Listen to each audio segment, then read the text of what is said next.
think there's any citizens' concerns, but have you guys had a chance to read the meeting minutes? Yep. Any objections to those? Nope. All right, we'll consider those approved then. Citizens' concerns? Guessing? That's the intern. Yeah, I know. Guessing, well, I mean, He has a lot of concerns. if he's got concerns he wants to air out there, we can try to address them.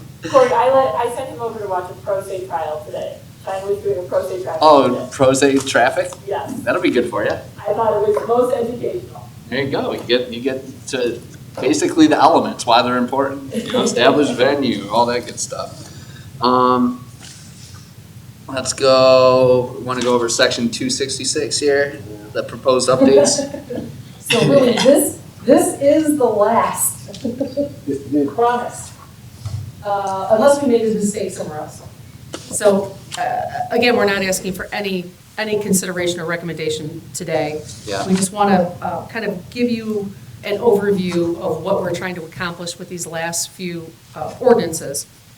So these are the ones that are most difficult.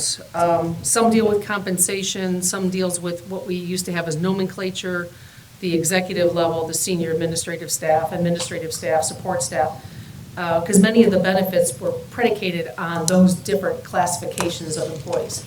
So now that we have the pay band system, we don't really have executive, senior, administrative, support staff anymore. We have pay bands A, B, C, D, E.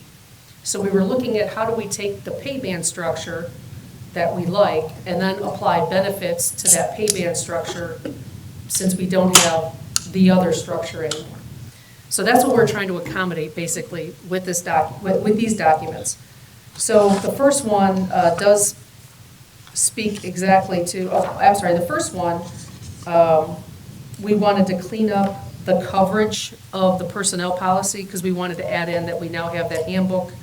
We wanted to add in that we have administrative policies, we have departmental policies and division policies as well. So that's just an easy kind of like a cleanup to make sure that we're all encompassing with our personnel code and then the other documents that we have that deal with people.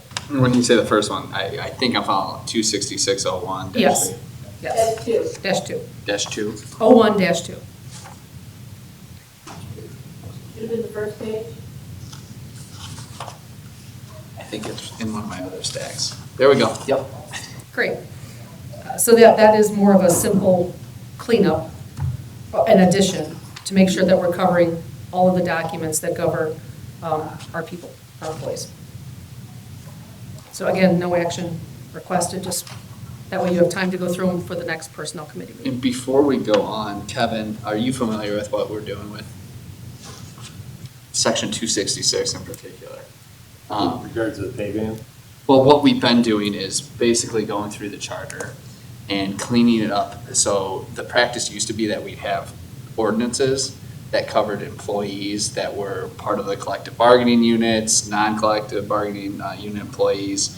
And since we have now created a personnel policy and we have our union contracts and we have broader FMLA policies, we're going through to kind of repeal ordinances that we need to repeal so that we can defer all the things to the Clean up relevant. ordinances to reflect how we're actually doing business because they haven't been touched in 20 years. Okay. That kind of And thing. it allows it to more refer to documents that will be ever evolving and keep the ordinances relatively similar throughout the process. So hopefully going forward, as things change, we're not going back to these ordinances and making additional changes and accommodations. And it's long overdue. I mean, I've been here 9.5 years, and we've touched them, we've tweaked them here and there, but we've never done a real thorough review or overhaul. And we're looking, and Kate's unfortunately the one that'll be stuck doing this, but we're looking to do that with a lot of the sections of the code, like our utility sections of the code. It seems like over years we've added rules and regs, but we've never gone back and looked at it holistically, that section, to see how many times we duplicate the same thing or say the same thing but 10 different ways in 10 different locations. So we're trying to look at cleaning up all of those. Okay. So we're almost done with our first section that we tackled, which is the personnel section.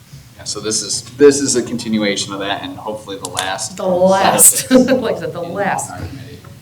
So then the next ordinance, which is 26601-3, This is the nomenclature section. So originally, this is where it's, for the most part, put every position that was a non-bargaining unit position under either the classification of, and maybe I don't want to use the word classification, correct, Tim? I probably don't want to say classification, maybe.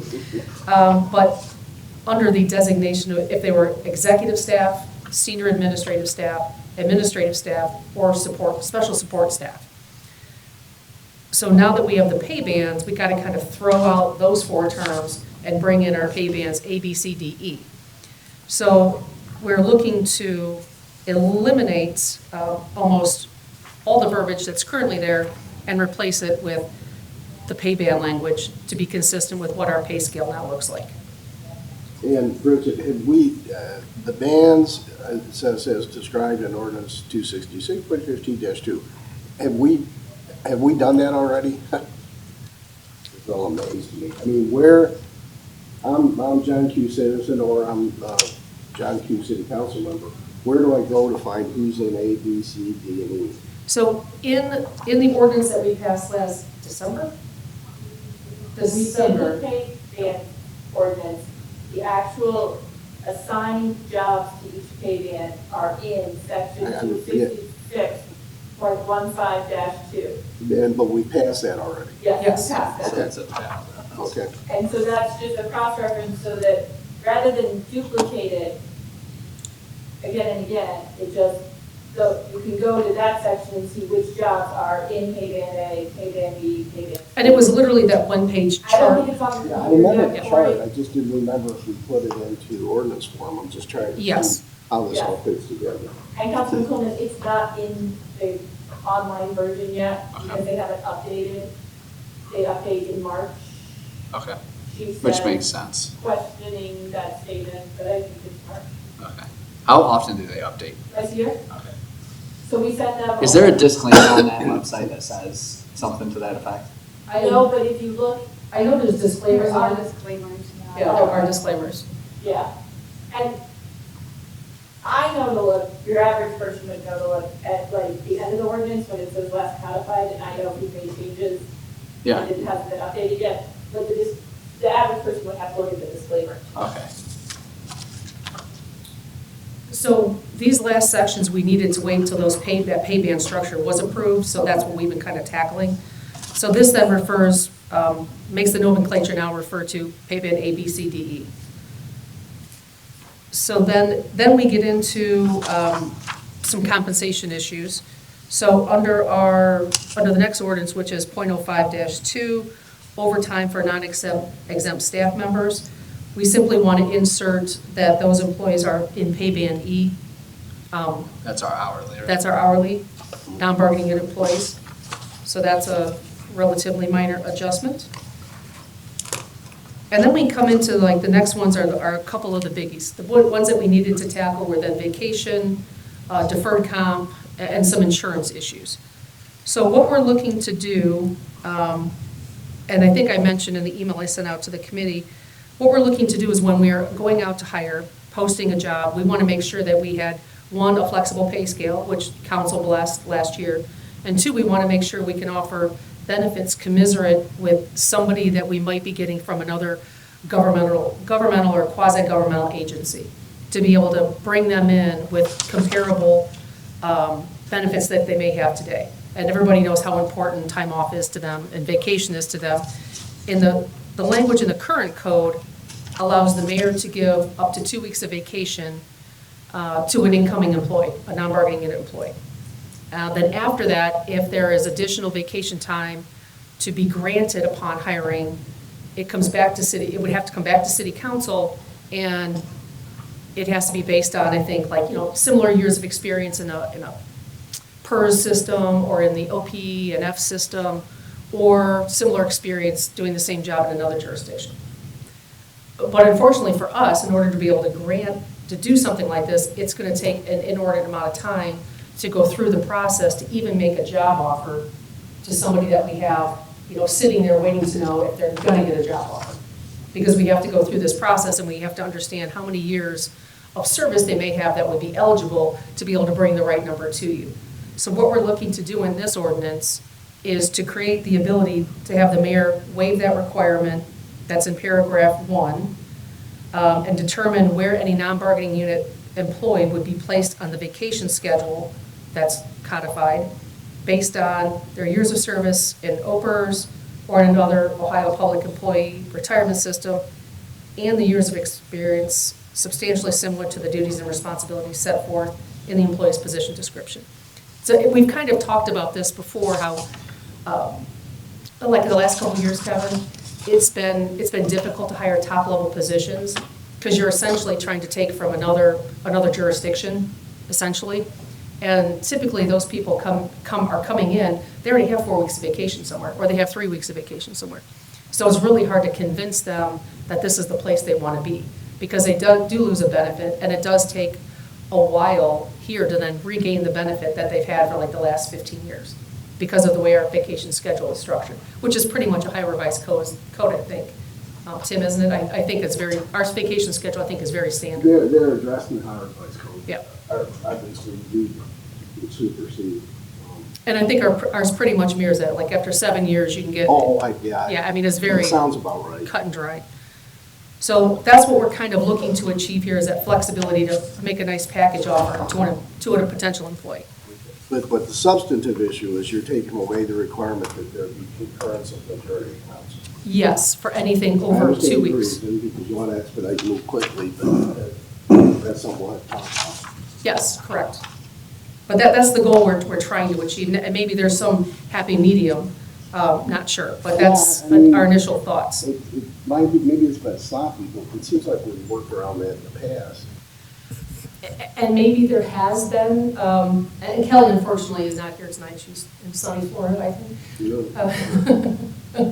But yeah, is there a way to come up with a system to keep maybe the committee, at the committee level versus at the council level? Is there some way to compromise that so that we can get something done sooner rather than, maybe waiting 4 to 5 weeks to be able to make an offer?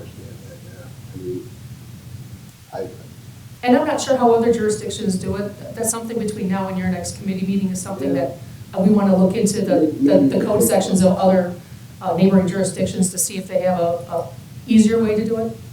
And then we can provide that information to the committee as soon as we have it gathered together and give you guys time to think on that.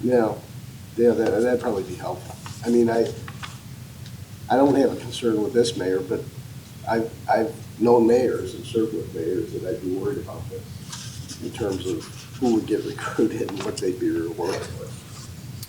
Which, and you guys have made it clear to us that I think even through the ordinance for the pay bands, that you wanted the personnel committee informed of compensation for somebody that we were hired that's under this section. And I did so today, wanted to make sure you were aware of what Maria's salary was upon hiring. Yep. So, I mean, I think we can get a nice system going, we just gotta figure out what that system is. How She's does in pay band C, right? Yes, or D, pay band D. D. how does she compare to what Shannon got? Do you know? Do you remember?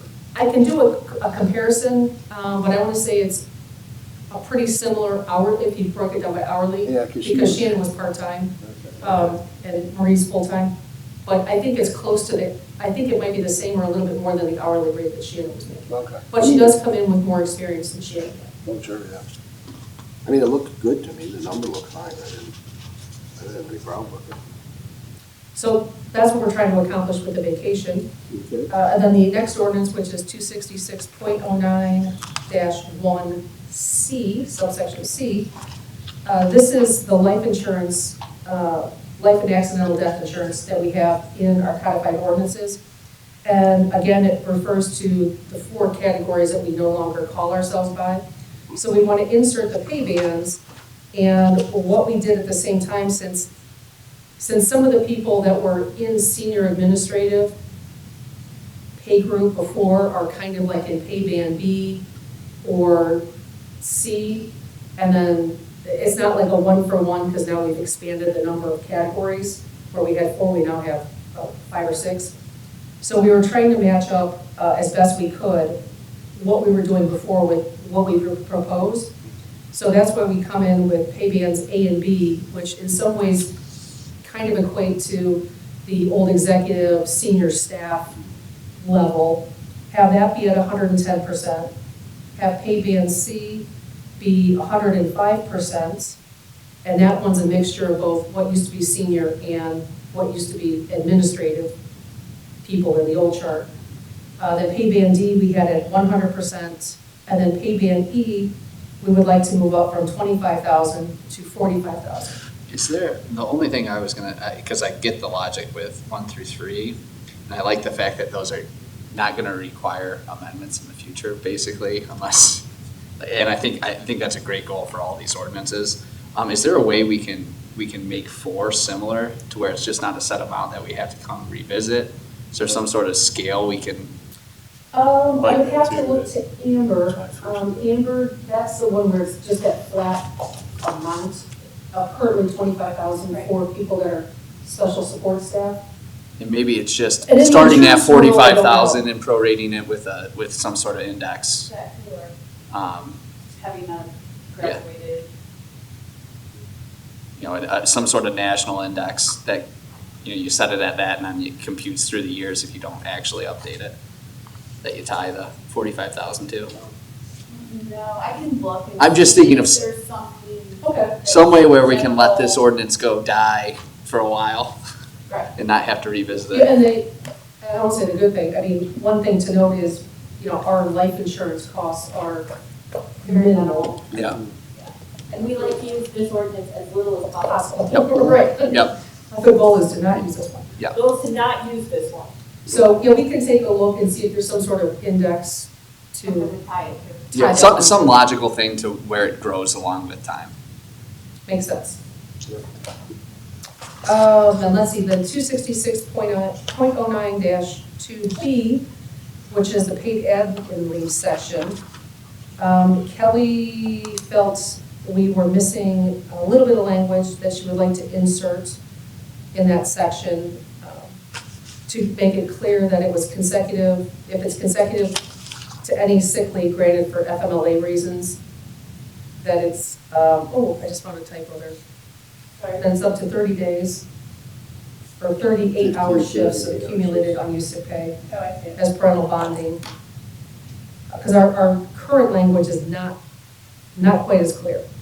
Also, in our current language, there's a typo that says delivery of the spouse, which I think is my fault. Mhm. Or last Or whoever wrote it last time. I And don't remember. so it's going to change to delivery of the child because I've never delivered my spouse, thank God.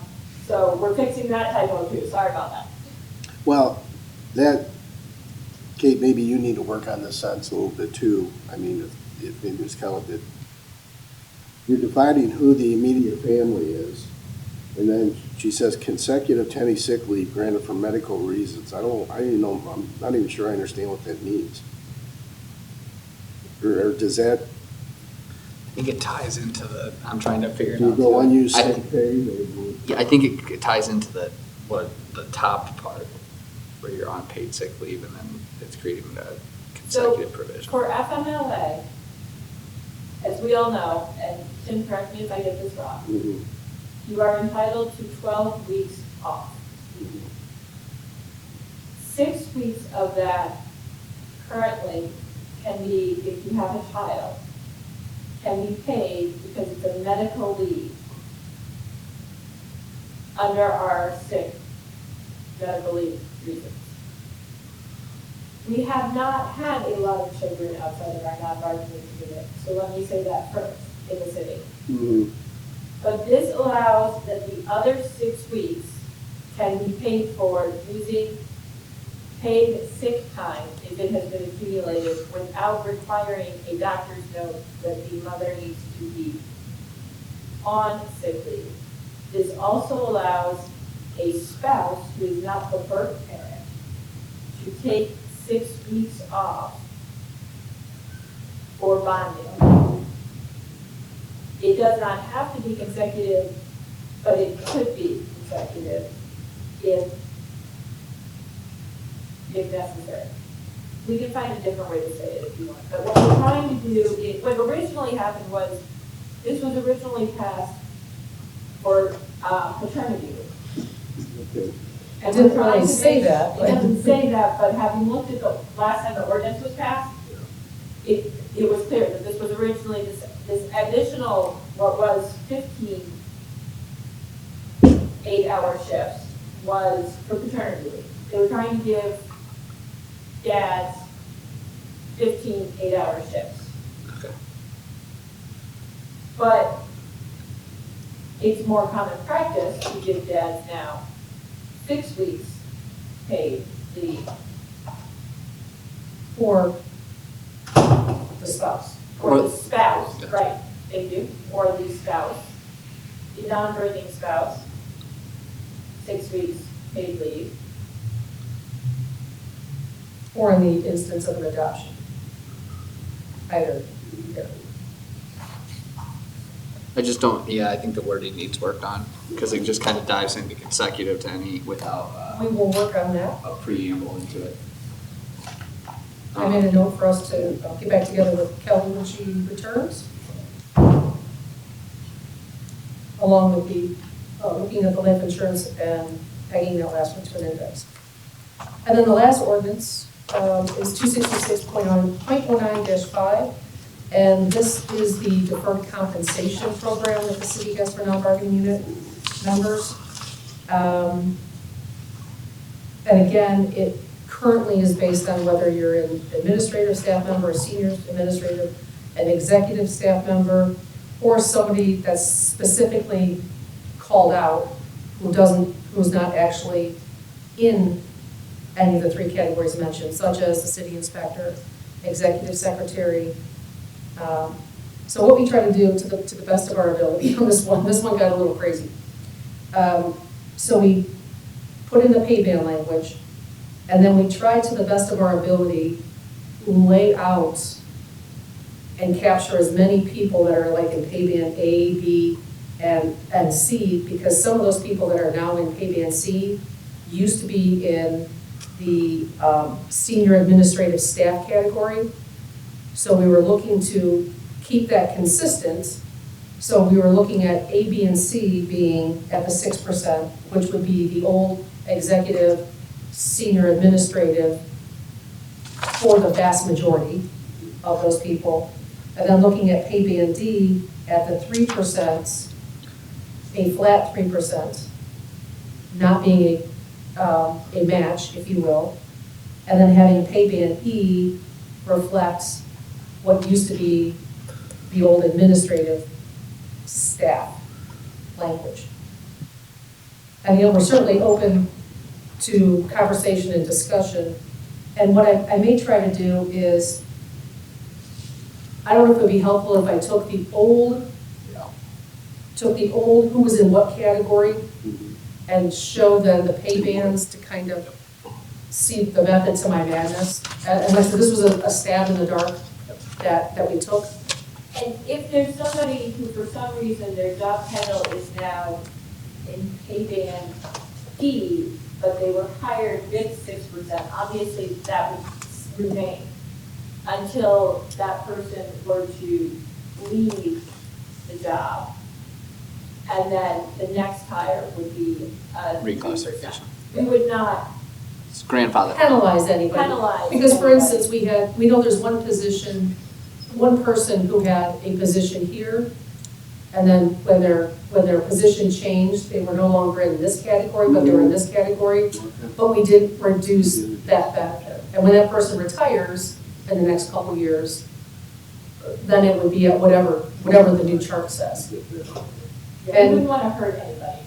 And we do have the instance, you'll see that because this section of the code hasn't always been updated, there are some position description, there are some positions, non-bargaining unit positions, that never made it into the old nomenclature.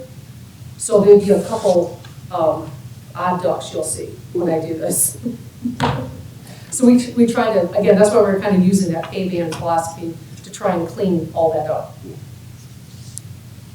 Yeah, I think if you did what you're talking about, Bridget, that would be helpful, just to see who's Well, in and one of the goals of this is that if in the future new positions are created, we don't want to have to change 15 sections of the code. We just want to put that possession in whatever pay band it goes into, and then all the other code sections would be applicable. So if a new position is created and we put it in pay band A, then everything that says pay band A is applicable to that new position.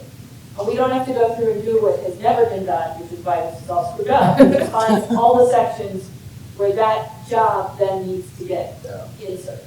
Does that make sense? Yeah, I yeah. mean, that's really the big goal here is to, Well, that's why the pay bands are extremely helpful too. right, absolutely, Those, absolutely. not classifications, they're designations, right? Designated, yes. You never, So because I have that chart already halfway done, Okay. so I can add the old back to see how it matches up either perfectly or sort of kind of. Imperfectly. Or imperfectly, as the case may be. And that's why we save these sections till the end, because these are probably the most complicated, because we're going from one set of titles or designations to something new, and it's not a one-for-one. Now, this reminds me of a different issue. Do we have an org chart for the city? Yes, Do we? yes. I think I finally figured it out, what the difference is between a department and a division. Well, I know what it's supposed to mean, but I don't know that it always means that here. Okay, But yes, we do have an org chart, and I'll email it to everybody. okay. Actually, I think Kevin, in the binder, that book I gave you, there is one, but I'll email it back around. And that's actually something that the mayor has tasked me with this year, is to look at our org chart and see if it still makes sense. So we've collected so far about 25 org charts from other cities, similar size, a little bit bigger, and that's my job for the next few months, is going through theirs and seeing if our structures are similar, seeing what, like, hey, that's a great idea, never thought of that, to start then working with HR, putting something together to bring back for you That'll folks. be another series of things. And strangely enough, the city of Bowling Green just went through that process last did year. it? They hadn't I remember done anything with their org chart for like 50 years. So it took them a while, but they sat down and had some internal, committees and they did. They changed a few things around, but they also kept a lot of it the same. I'll be darned. I was looking at stuff today and all of a sudden, hey, there's an org chart for the city. And then I started looking at the names on it and it's a little out of date. I will send you a new one, and I think we also have one on our website that's up to date. Let me ask you a random question then. Where does planning and zoning, is planning and zoning a division or a department? Well, or- according to the org chart and according to codified ordinances, I believe it's a division, but it's a division of nothing. It reports directly to me. Makes no sense. Okay. A division. It's a division that's directly under the. Yeah, so that's one of the things that has A direct driven me reporting crazy since the division. day I got here. So that's something that we want to tackle this year and then bring some recommendations to this committee. Yeah, and you'll remember there's also some old language, I think in the public service section of the code, or public utilities section of the code, that specifically calls out that there's going to be a division or a department, and then under that, there's going to be a division of this, and then under that, there's a bureau of that. We don't really function like that anymore. I mean, the Department of Public Service, everybody is doing everything, and we want everybody to do everything and be cross-trained, instead of having these very specific silos. So it's something that, we want to have a Department of Public Service, but I don't know that we need a division of lands and sanitation, a division of streets, because we're all just one big happy family there, or dysfunctional family in this case, maybe, there. And everybody, the goal is there is to have everybody cross-trained and be able, at a moment's notice or today, go, hey, we need this, and this done, and you 4 people go do that, you 3 people go do that, instead of pigeonholing people into little boxes. And the utility side is the same way. There's like a division of wastewater treatment, and then under that, there's a bureau of X, Y, and Z. It was very specifically spelled out in the ordinance. I don't know what the reason was back then, but we don't really operate like that now, so that's one of the things that we want to look at and clean up. But also want to look at the direct reports and do they make sense, morphing into your, I think, next item on the agenda, deputy administrator. Really diving into what do we want that position to actually be in charge of. So one of my missions with the org charts that I'm looking at is to look at those jurisdictions that have a position like that or similar, such as Bowling Green. And that person at Bowling Green has very specific direct reports, but then also does a host of other things. But they are in charge specifically of a couple different departments and or divisions. So I want to look at to see how other people lay out that position. Because I've been in organizations where that position, sometimes there was two of that position, and some of them would each have direct reports that they were managing specific departments on a day-to-day basis, but also dealing with the city overall and projects. So I've seen that model, and I've seen where it's simply nothing more than a helper to me. Yeah. So we really want to dive into that before we go through the process of advertising, hiring that person. I also have the problem if I have nowhere to put that person. I don't have an office for that person. So that kind of goes hand in hand a little bit with this whole building thing that we're also working on, that the mayor has also tasked us with, is putting together an RFQ to go out and ask for qualifications from architectural firms to come in and work with us on what a new plan for a building could look like, and putting boxes together, and who should all be in that building. Which again, Bowling Green just went through and they're in the midst of putting up their new municipal building. So the building is somewhat hindering bringing somebody in that position, but what's also hindering us is we don't know specifically what that person needs to be doing on a day-to-day basis. So those are all things that are on my plate that we're figuring out. Gotcha. And I think, so I guess we'll just call it that agenda item and discuss it more. So since that's been in the budget for the last 2 years, I think, right? It was in the budget when John Eckel was here. He was going to be the test case for that position. Unfortunately, COVID hit, and we didn't get to interact much at all. So he left at the end of 2020. Right. So in 2021, we did not fill that position. And that was, so it was open there. And so it was open. And when we started looking at that position description, it sounded like John Eckel, not necessarily what we need going forward. So that's why I want to look at those organizational charts to see what the opportunities are, lay out what those opportunities are, and work with the mayor on what should that position really be doing. Do you have a timeline for that? I honestly, I don't, but I can tell you we've started the process. Like I said, we've gathered the org charts. My goal over the next 2 months is to look at those org charts, offer up suggestions to the mayor on that, and while doing that, I'll also be able to call people who I know, for instance, down in Bowling Green, Lori Treader's deputy administrator is Joe Fawcett. Now I can reach out to Joe and Lori and go, hey, tell me how this is working. So Joe has these direct reports. How does he then assume other duties, or make sure that he's not just focused on these people, but understand what these other sections of your city operations, how they function, how they work, what are the nitty gritty, what are the details. So those are the resources I want to be able to go to then build that position description. Okay, because that part is, to me, a good reason why we're not looking at it just yet, is trying to define what we're looking for and what the position entails. The space thing, while I appreciate that we need a new building, I think we can find space if we need Like space. I said, it's not the entire holdup. Right. I So- don't really want to put a person in the basement. Well, I know, but if need be, I mean, I know. you can, yeah, one is not, Well, yeah, I don't think we need a new building, One just one thing is not holding up anything, but it's really figuring out what we want this person to do. So I guess what I would like is to leave this on the agenda, Sure. forthcoming, so we can get updates, because I do want a defined timeline. Part of my concern, and this is a compliment to you, is you do a lot.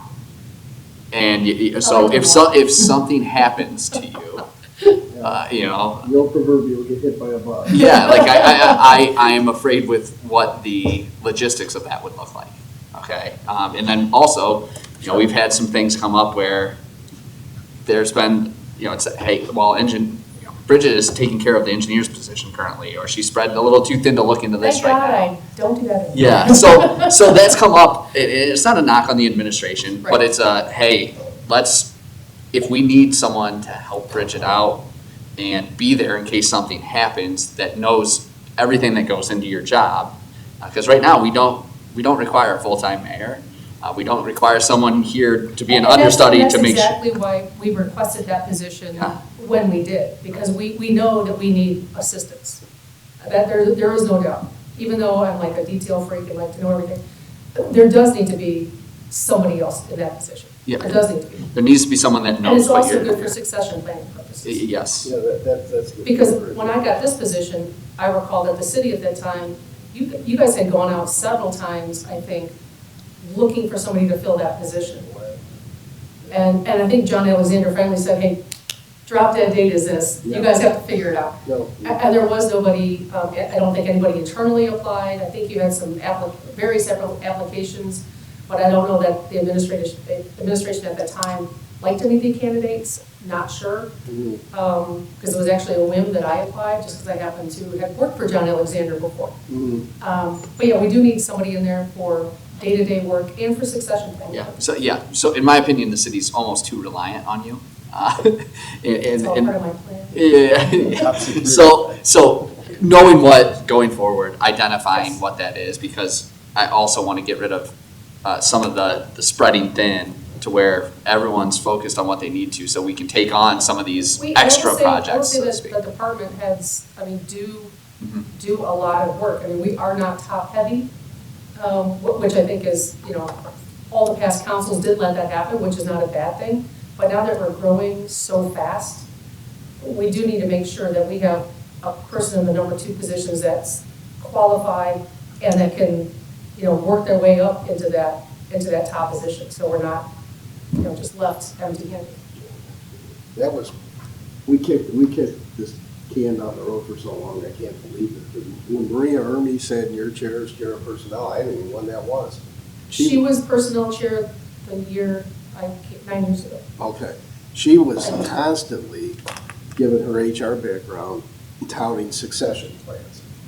And I think maybe we lived it live when we were looking for someone for your position, because all of a sudden, in the top position in the entire organization, I guess short of the mayor, we didn't really have anybody that looked that they were ready for that role. I never did think further though about how you set it up, so your research would be good. Because, I don't think you just have someone there who's just like sitting in the corner of your office. Yeah, I mean, is the person doing projects? That should be part of it. They should have their own projects that they're bird dogging, but they should also possibly have some direct reports that they deal with. Yeah. And so could they also be the safety director? Yeah. And I Because think that, currently, I'm the safety director sort of by default, but there's different mutations for that position that can be beneficial going forward since we are growing at such a rapid rate. yeah, and I don't know how you define it, but I could see having active direct reports would be instrumental for management and success if something were Because to happen or I if they personally move don't want up. everybody to Right. directly report to this position. So, That becomes overwhelming in and of itself, at times. So, yeah, so that is in the works. Is in the works, doing the research right now. Elaine has been a godsend to collecting all those org charts from folks. Okay. But we will get the current org chart that was just updated Monday with Marie coming on board, so. and that will be my constant question in this Okay. committee that you can. That's all right. Kind of like the recording thing Yes, in God, council. that and recording that, live streaming everything. God. Well, I'm preparing everybody for that, just so we can keep a Thank you, tab on Melissa. it. Because I do want movement in that respect. I think it would be a disservice if we didn't start with the succession planning and making sure you Yeah, when have. we pulled out the position description that was written when John Eckel was kind of transitioning, and we went back and looked at it, we're like, it was Laura at the time who helped write that, and we're like, looking at each other like, why did we write it like that? Well, That makes no sense. I think that just got Jerry rigged to fit John. And then, like I said, we never got to actually figure out that position because, we weren't working together. Yeah. Well, what jives with my memory is exactly what you said. Okay, we'll slap something on it, let John try it out live. Help us figure it out what it is, And then we'll really know how to define it. And then we did get that Along opportunity. came along the pandemic. So it's. So, yeah. And now we're sitting up here with no masks and kind of starting to feel back to normal, so Yes. let's try to get that one sorted. Anything further on that one? No, nothing further on that one. Kevin, you good? No question, Dave. All right. Let's go back up here to review of the charter review process, and this kind of directly relates to the review we're doing of law department here. Can you kind of fill me in on what you found? I know you sent an email. Can you- And I gave you a copy. Unbelievably low, that was awesome. Yeah, so I got the amendments here, and then I have the email, but just kind of want to make sure I understand exactly the process So, here. which process are you asking about? Charter review. Oh, it's very easily laid out.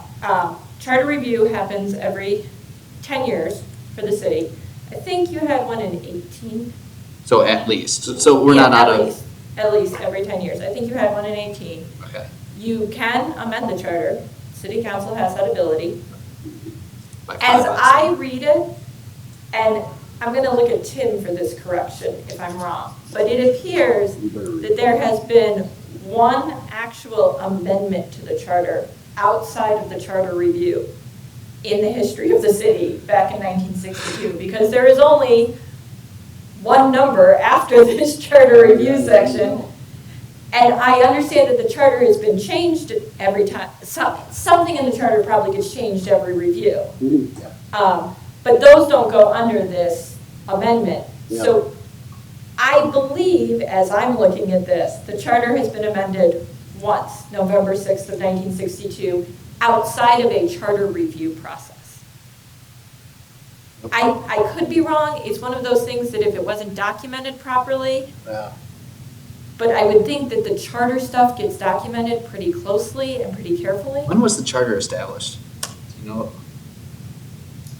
I'm guessing- At least I thought it was 1978, at least 1978, because the Well, amendment. it's got to be 62 because there's an amendment in 62. Yeah, so before 62? So my guess is this was the very first amendment that ever happened, Yeah, and then it just got added this way. and I swear, I thought it. the Charter was itself. adopted November of 1960. 1960. Okay. So this is 2 years.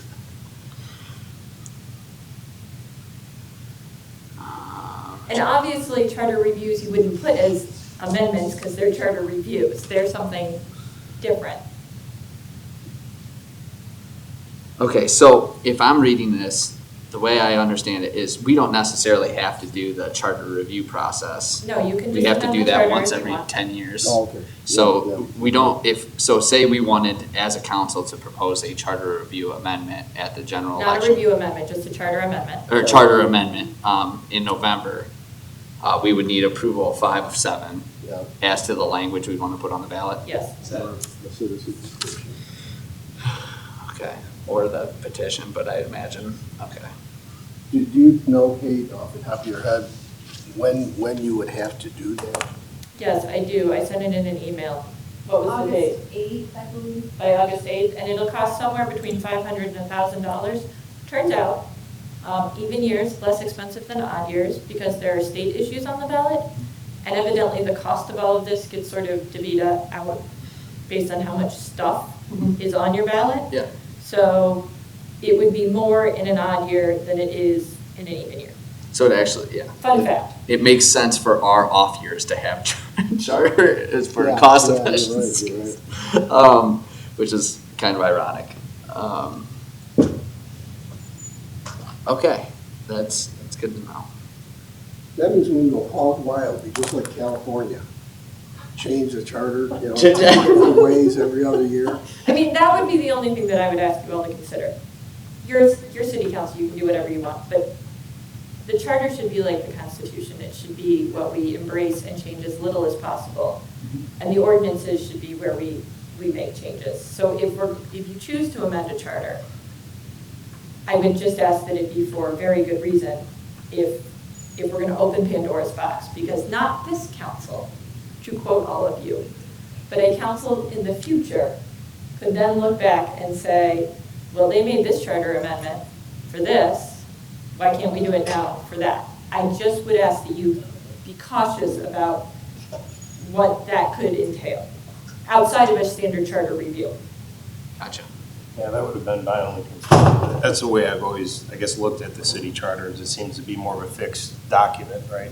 Is this something, Yeah, and we're looking at this because we're looking at, you're talking about the law director position, correct? I honestly wanted to use the discussion, because our last discussion talked about potential conflicts in code and charter, and I've been here a short amount of time. I wanted to educate myself on Okay. cost, so all these answers are helpful. But Kevin, one, I'll tell you, I've been thinking about it for a couple of years, but I didn't raise it because I view the charter as you do. I thought, well, we're outside the charter review process, so I just got to live with it. It goes back to, when we hired you or when we hired Laura, we had a candidate, I could name him, but I won't, who in the interview talked about really being anxious and to serve as part of the mayor's cabinet. And that kind of rattled me right away. I thought, hey, the charter says now, the law director advises the mayor and council. Yes. And it has occurred to me since then, I don't know if you're gonna like this or hate this, Bridget, you may like it, that I don't know why we have a law director reporting to a city administrator. Well, that's how every other jurisdiction does it. That's not correct. Okay. I haven't researched it, but it seemed to me when the It's uncommon. charter says the law director should advise both the mayor and council Yes. on how does, and our charter specifically says law director reports to the administrator. Yes. And I don't think anywhere else in the charter, I could be wrong, but it says so-and-so reports to so-and-so. It seemed like the sort of thing that really wouldn't even be in the charter. But I'm not There may be advocating for one that other, change there now. may be one other position that says it like that, Is there, okay? but I think it's only one. I want to say it might be the finance director. There are some little odd things in the Yeah. charter, I will say. I thought as the lawyer, puts you in a difficult position now, and that's why in part we did this little fund we have where council can hire their own lawyer, which Yeah. I thought was a weird little twist. I mean, the law director should be the lawyer to city council and the mayor. The law director shouldn't be reporting to the administrator. I mean, he or she, the charter says, advises the council and the mayor. I mean, I know that could sometimes get tough for someone in your position when the mayor and the council aren't seeing very eye to eye, but that's, I just give you my legal opinion, I don't pick sides, so whether it's not what the mayor wanted and it is what city council Well, wanted, then and that's that's right. what it should And be. if it's But not you what see city the council tension. wanted and it's what the mayor wanted, then you just get my legal opinion based on my analysis of well, what it says. and you should, you do, but that's where I think the structure is wrong, because a person in your position, if the administration, from mayor to administrator, has a defined way they want to go, and I won't name names again, but I know of past law directors who left here in part because they really didn't feel they could impartially advise council because they had direction from the mayor. And I will say that is probably partially dependent upon your personalities in the Yeah. position, and perhaps should not be. I'm not really picking a side on this conversation, I'm just listening. But I think the city administrator will tell you that I have very little problem in arguing with her Yeah. She does tell me that. when I feel that it should go a different way.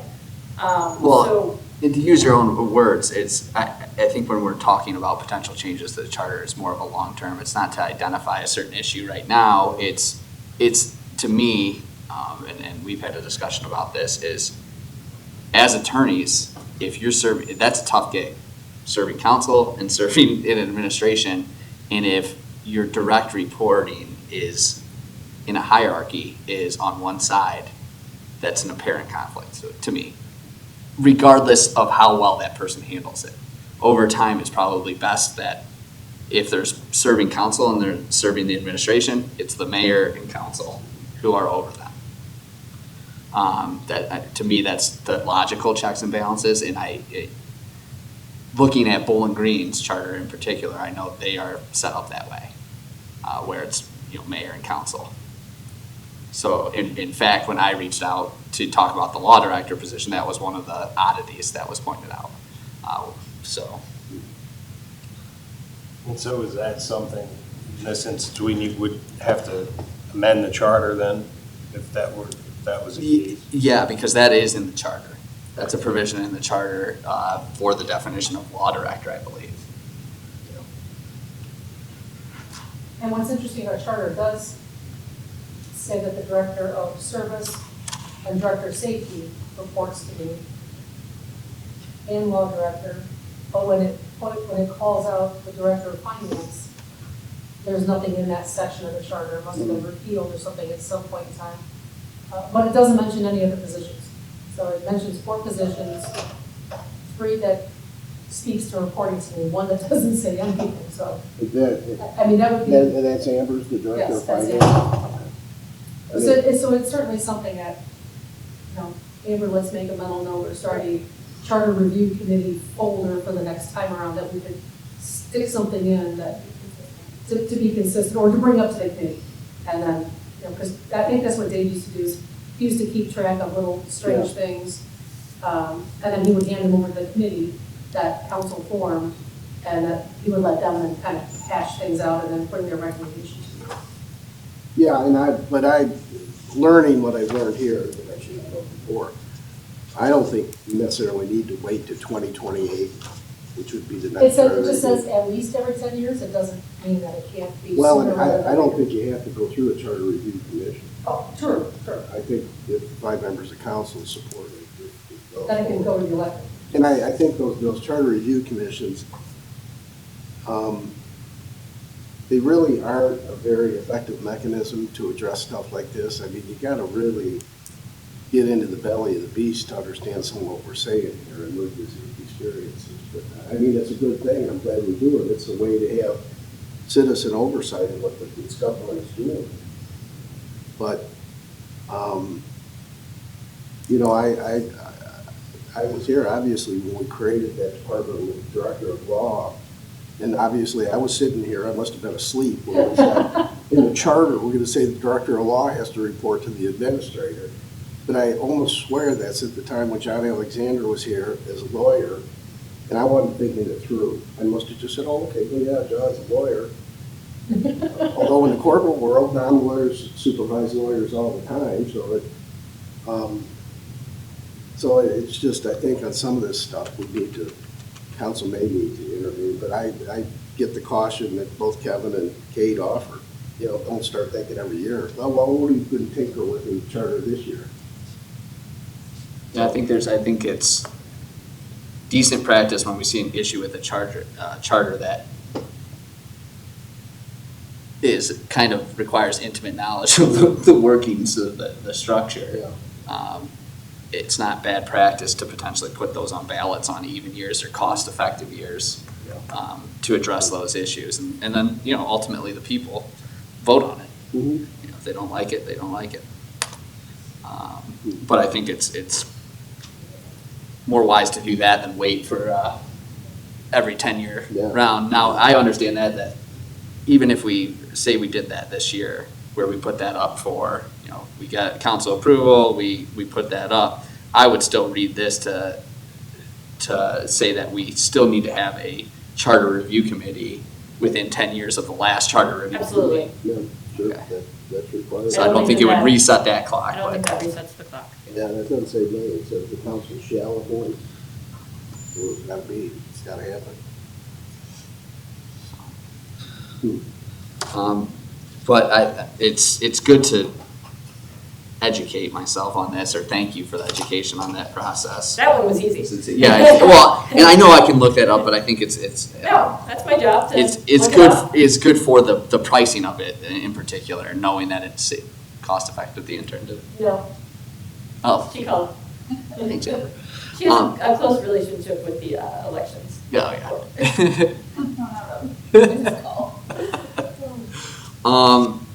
Any other comments on that? Nope.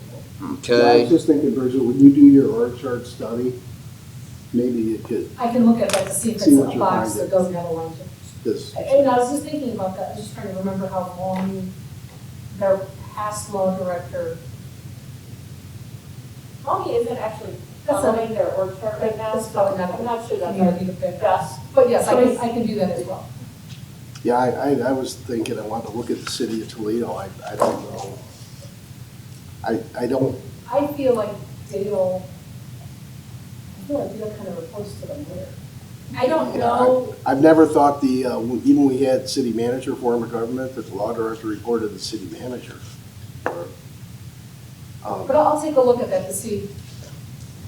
I'm looking at Sylvania, they look like they just report to the mayor too. Yeah, Leslie might look at it.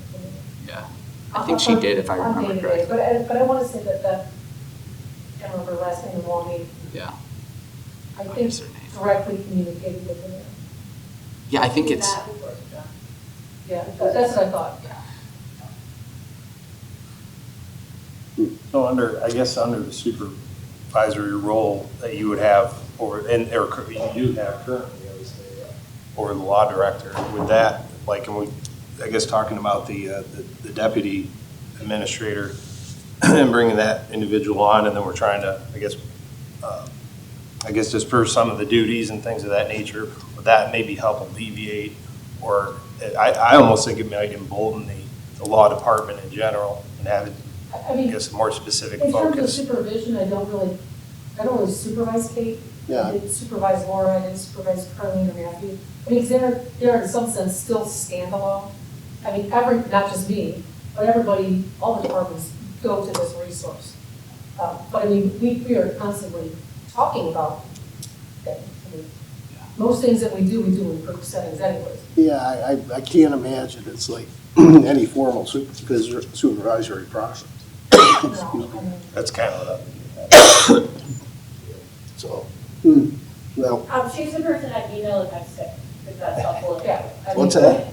If I'm sick or I can't come in because my She kid does is sick, I send her the text message. All right. Yeah. Okay, there's your So supervisory. she gets the notice that, so like yesterday when I had to stay home with my kid, I notified her because So we all didn't wonder what happened. You filed the charter. Yeah, so hey, where the heck is Kate today? You know, and it's interesting because the charter, in that section of director of law, it says that the director of law shall serve the mayor, the council, the administrative departments, officers, boards, commissions, most of the whole thing. that's common language, actually, yeah. And then towards the end, it says shall perform all these state duties and then perform other duties consistent with the office of mayor, council, or administrator may request. And then the last little section says the director of law shall serve under supervision of the city administrator. Yeah, I think all of that's common except for kind of the last part. That's- except for C. Because that, I mean, that truly is your purpose, is to serve everybody that needs representation in the city. So that language makes sense. They all and- have blessings to call me and absolutely. And what's interesting though is, if I remember correctly, almost our codified, or our charter, I think is almost identical to Maumese and everybody else in Northwest Ohio. So it's interesting how that got inherited, and it might not be anybody else's. You wonder what happened. when it That's happened. what I said. I must have been can't asleep. remember. You know what though, but I will say that last section, that subsection C, was enacted on November 4th of 2008. That's the John Alexander. Yeah, is that when John was here? Yes. he Maybe came here my in memory isn't 2007. as bad as I thought, but, Yeah, so that was John Alexander. Jim, you're gonna have to think that hard. I'm very curious now as to what happened in And was 2008. that the transition of when the city had, that the law director was kind of contracted out? yes. And so then it became an in-house full-time position? It became a full-time position, but then for a while it wasn't in-house. Pete was still Pete never worked in the city building. He was still out of his private He worked office. out of his office, but at some point we transitioned him to not a contract player, but a full-time employee. Because this was about the time Matthew came on board as well. In '08? Yes. Okay, so that must have So been. maybe that was the trigger, maybe as Pete was leaving and Matthew was coming in. Probably, could be, you John could be right. It Alexander. was like, who's this person Yeah, report to? because Pete just kind of floated out there, even after he had been converted from contract outside lawyer to supposedly in-house, but not inner-house lawyer. He just kind of, he didn't worry about it. I mean, he just did his thing. But you're probably right. So maybe John, Tim, are you saying you're worried about me? so maybe John was worried that this person had nobody to report to. Yeah, I mean, I think Bridget psyched it out, because John, John was used to a more paramilitary structure, and he came out of police originally, One so of his he, favorite words. the thought of having someone just wandering around this building that doesn't report to anyone, that wouldn't quite sync up with him. So let's blame it on John. John. So, All right, yeah, I'm looking at mommy, they're the, But I will, as I go through these org charts, if I see anybody that looks like that position's kind of standalone, yeah, I can then have Elaine, look up their charter language and just verify. yeah, And report into you both. okay. I get it.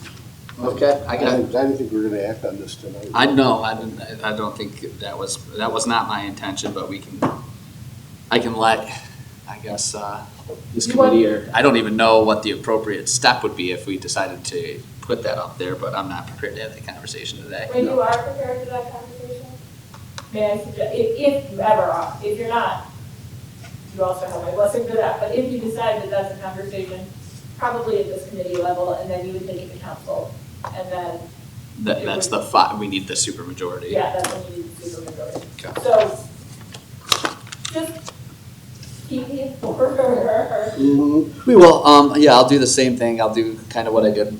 I was just gonna ask that, yes. It Keep it is, on. yeah, keep it on the agenda. Okay. And then we'll go from there. The same thing with the deputy administrator. I think those are decent conversations to keep having. Okay.